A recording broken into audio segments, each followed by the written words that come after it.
Kelompok 34 mau nanggapi, monggo silakan. Kok kayaknya ya, monggo ditanggapi. Iya, monggo. Segera maju.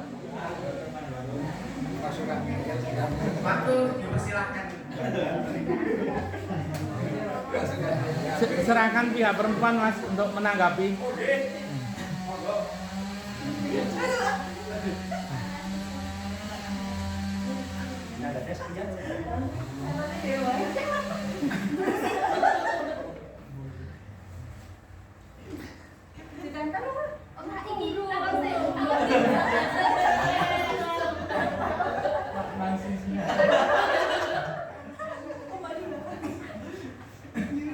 Itu tadi apa aja Mas? Saling menghargai, saling setia, loyal, loyal. tidak egois, komunikasi terbuka, saling mengerti, saling melengkapi. Kalau cinta sama kasih sayangnya itu di sebelah mana? Di dalam rumah. Di dalam.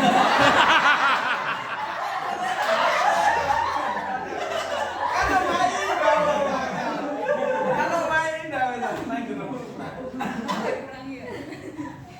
Ya kan itu harus ada di perjalanannya itu. Masa langsung di dalam rumah? Bukan mentok ya umur. Oke, saya jelaskan. Kalau sayang itu di rumah tangga itu ada di saling setia dan saling menghargai. Betul. Nanti kalau pasangan itu sudah saling menghargai, itu nanti ada tumbuh bibit cinta. Wah.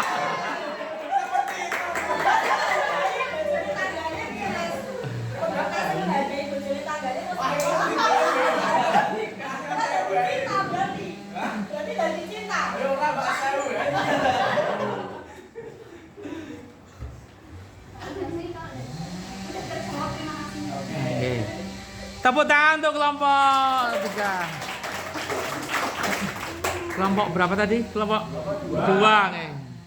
Lanjut berikutnya kelompok 4 ya. Nih.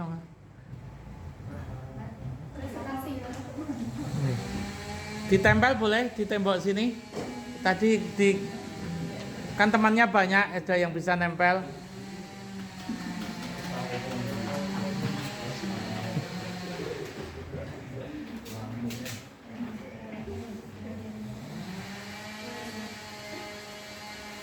Tanggapan dari kelompok yang lain, monggo laki-laki ditanggapi, kelompok 1 ini tampil.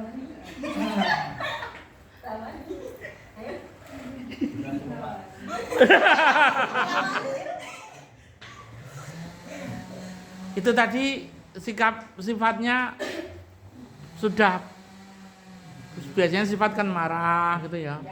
Itu marah ada belum? Ada. Oh. Marah, berbohong, tukang selingkuh, egois, pendendam, pelit, tidak peduli, tidak bertanggung jawab, posesif, anti kritik, manipulatif, selalu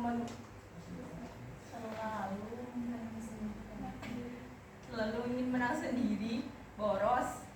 Oh gitu ya. Itu materi. Sifat. Oh sifat ya. Kok utang nggak masuk Mbak itu Mbak? Banyak utang gitu, maksudnya materi. Materinya banyak utang gitu. Gimana? Masalah ekonomi itu maksudnya utang enggak? Kan materi mungkin banyak utang. Oh iya. Itu tambahan dari saya, nggih. Mungkin temannya ada yang nambah itu tadi. Oke, Mas Ed nambah apa Mas?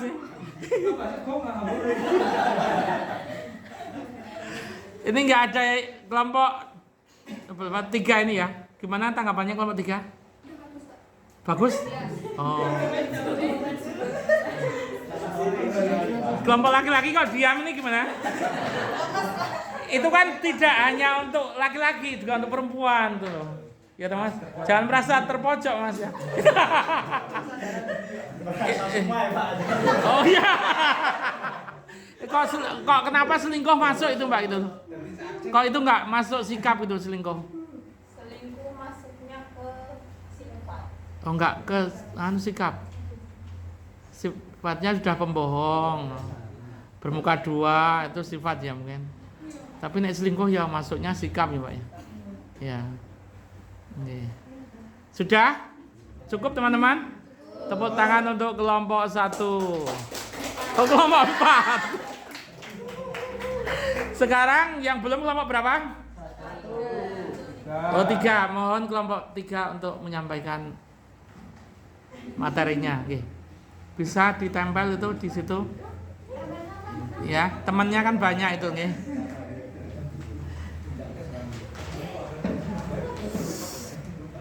Oke.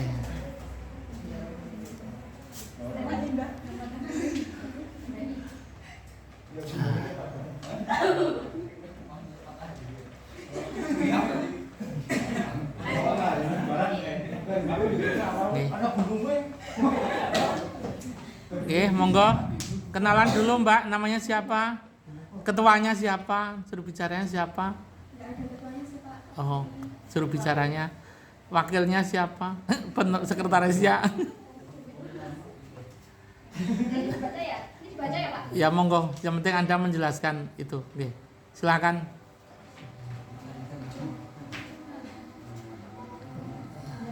Gambarlah sebuah rumah yang indah dengan jalan berkelok, sempit dan terjal. Tuliskan hal-hal yang perlu dihindari dalam proses perkawinan yang dapat menyulitkan kebahagiaan dalam keluarga.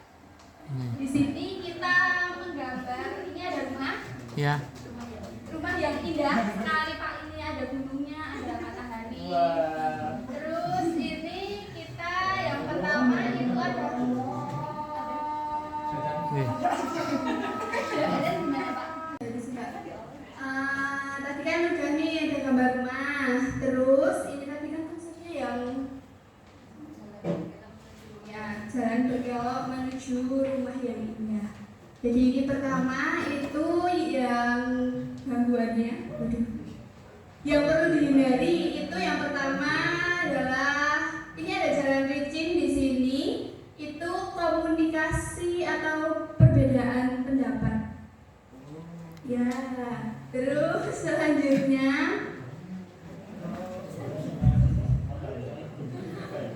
usia dini. Jadi kalau masih kecil belum boleh menikah. Oh ya. Ya kalau udah gede udah boleh. Ini kerikil ya, usia dini itu diibaratkan kerikil di sini. Terus lanjut lagi itu ada gambar semak-semak ya Pak. Ini semak-semak. Ini tuh menggambarkan kalau sering nggak baiknya itu kalau kita sering overthinking. Kayak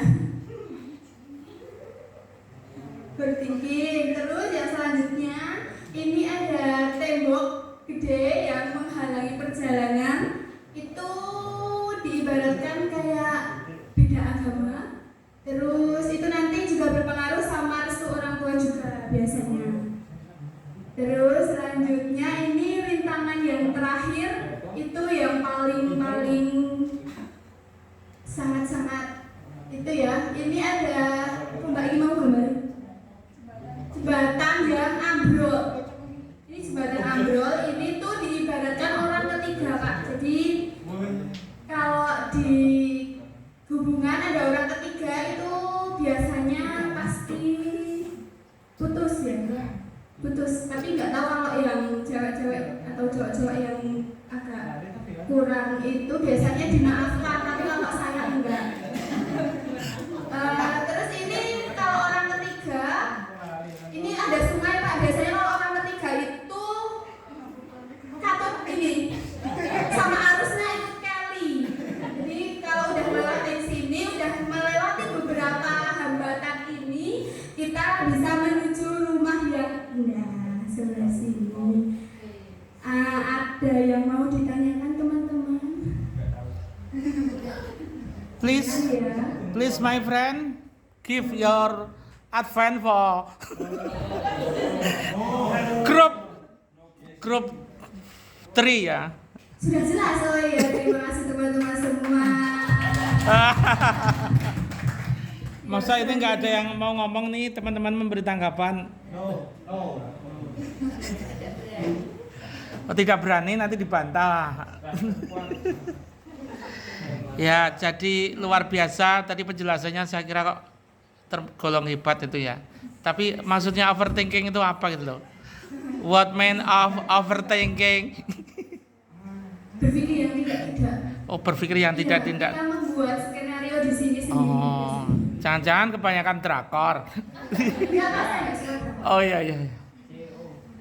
Oke, jadi ada ya? Apakah di sini ada CEO yang penyamar? Oh. Sudah nggak ada tanggapan? Kasihan masuk kelompok 3 nggak ditanggapi. Enggak usah, enggak apa-apa. Ya, tepuk tangan untuk kelompok 3. Oke. Lanjut kelompok berapa yang belum? Oke, monggo kelompok 1 silakan Anda untuk menyampaikan. Oke.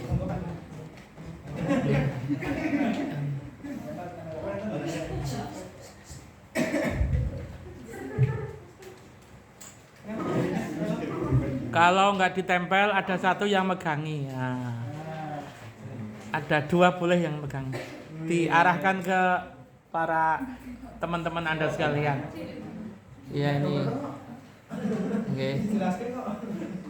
Mohon berdiri Mas biar nampak bahwa Anda calon leader di keluarga Anda. Menuju keluarga yang sakinah. Terus temanya yang menunjang kebahagiaan di keluarga. Sifatnya yaitu ramah, dermawan, disiplin, dewasa, sabar, cerdas, pemaaf, dan setia. Cuma itu Mas? Terus sementara itu Pak. Oh. Terus sikapnya perhatian, ikhlas, rajin, tidak egois, tidak gegabah, cekatan, lapang dada dan penyayang. Terus untuk materinya kan semua berawal dari uang tuh, dari tingkat ekonomi. Di sini di era sekarang itu tidak ada yang namanya wanita itu materi, tapi mereka memikirkan materialistisnya untuk menuju ke depannya. Oh gitu. Terus yang kedua makanan, yang ketiga nabung untuk jenjang kedepannya. Terus kalau jika ada masalah dimusyawarahkan. Terus pemikirnya harus saling dewasa. Yang terus pekerjaan itu kalau sebagai cowok itu sebagai tulang punggung keluarga atau sebagai mencari nafkah. Terus jika ada segala kesalahan juga harus diobrolin, dimusyawarahin secara keluarga, tidak harus melibatkan orang lain di dalam keluarga kita. Terus kalau sama mungkin yang baru berumah tangga harus, kalau sama calon istrinya harus loyal, dalam artian ya tentang mungkin kalau yang cewek kebutuhannya lebih banyak daripada pria, sama ya intinya loyal aja sama perempuan. Apakah Anda melupakan tadi ada kebutuhan, ada keinginan, itu beda atau Mas? Kalau tentang kebutuhan itu ada kebutuhan primer, kalau yang keinginan itu sekunder Pak. Nanti di dalam keluarga kan ada bisa memilah antara kebutuhan yang primer dan sekunder. Kebutuhan pokok sama yang keinginan. Tapi kalau sebagai cowok harus mengusahakan. Gimana teman-teman cewek? Apa setuju? Apakah ada tanggapan ini? Sudah selesai Mas? Mungkin ada tanggapan yang lain monggo. Monggo kelompok wanita yang di depan sini. Oke. Silakan Anda menanggapi selagi masih ada di sini. Besok sudah nggak di sini lagi. Apakah Anda sepakat? Tadi ada kata-kata materialistis, itu maksudnya apa? Perlu diperjelas. Tadi saya agak Mas. Maaf bahasanya campur-campur ya Pak. Gimana ya? Cewek itu nggak memikirkan, kalau dari cowok itu nggak memikirkan kalau perempuan itu materi itu nggak ada. Kalau saya semua itu memikirkan materialistis, atau kalau yang udah berkeluarga mesti dari cewek kan bisa gimana ya? Ya membedakan ini untuk diri sendiri dan ini untuk keluarga. Karena kalau bagi saya kayak membagi kebutuhan ke keuangan dan ekonomi itu lebih pintar di ceweknya. Kalau cowok tuh, kalau saya pribadi boros jujur. Cukup teman-teman? tepuk tangan untuk kelompok 1. Alhamdulillah semua telah menyampaikan materinya. Apakah teman-teman sudah